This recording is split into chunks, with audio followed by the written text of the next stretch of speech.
बात केवल छपरा की ही नहीं है। वैशाली में लोगों ने बैंक में चोरी करने की नीयत से आए 2 आरोपियों को पीट पीट कर अधमरा कर दिया, जबकि आरा में भी बच्चा चोर समझकर ग्रामीणों ने युवक की बेरहमी से पिटाई कर उसे पुलिस के हवाले कर दिया। तमाम हिदायतों और सरकार की अपील के बावजूद लोग लगातार हाथ में कानून ले रहे हैं। ये हाल तब है जब देश की सर्वोच्च अदालत ने मॉब लिंचिंग को लेकर प्रदेश की सरकारों को गाइडलाइन जारी किए हैं।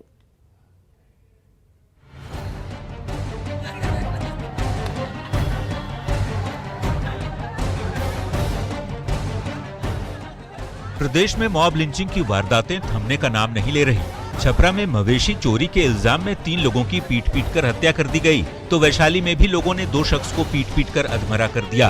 वारदात वैशाली के सराय थाना क्षेत्र के सुंदरनगर इलाके का है, जहां सेंट्रल बैंक में लूटपाट करने की नीयत से आए दोनों अपराधियों की लोगों ने जमकर पिटाई की।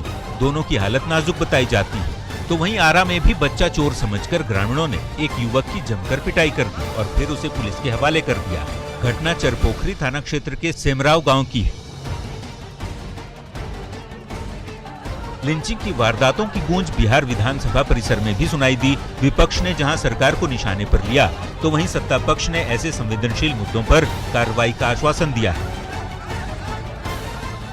3 आदमी को की हत्या कर दी गई मॉब लिंचिंग के नाम पर। इस सरकार को निश्चित तौर पर रहने का हक और अधिकार नहीं है। सिर्फ फिरे आदमियों का तो कोई ठिकाना रहता नहीं है, कब किस बातों से हो जाए, इसलिए सरकार इसको देखेगी और जो उचित कार्रवाई होगी करेगी। कोई भी हत्या अगर हत्या हुई है तो वह गंभीर है, लगातार बढ़ रही है घटना, ऐसा नहीं। जिन मामलों में घटनाएं बढ़ी है, माननीय मुख्यमंत्री जी ने कल गृह विभाग के वक्तव्य पर बताया है, और अगर ऐसा हुई है जैसा आप बोल रहे हैं तो वो सही नहीं है, उस पर कार्रवाई होगी। मॉब लिंचिंग की वारदातों पर यदि नजर डालें तो इसी महीने 2 तारीख को चोरी के आरोप में वैशाली में एक शख्स की हत्या कर दी गई, जबकि 5 मई को जहानाबाद में आपसी विवाद में युवक की हत्या कर दी गई।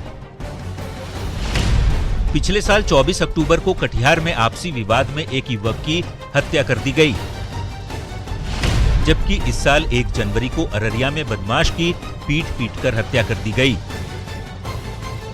ये हाल तब है जब मॉब लिंचिंग की घटनाओं पर सुप्रीम कोर्ट ने गाइडलाइंस जारी किए हैं और प्रदेश की सरकारों को निर्देश दिए हैं कि ऐसी घटनाएं होने पर तुरंत एफआईआर दर्ज किया जाए,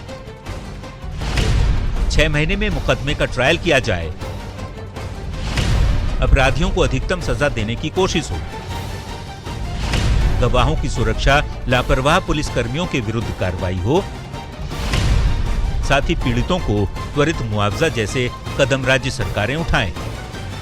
लेकिन हालात हैं कि सुधरने का नाम नहीं ले रहे। पुलिस प्रशासन के साथ ही सरकार भी आश्वासनों की बातें करती है, लेकिन मामले पर कोई ठोस पहल नहीं की जाती, और उसी का नतीजा है कि छपरा, वैशाली और आरा जैसी वारदातें आए दिन सुर्खियां बनती हैं। Bureau report, news 18।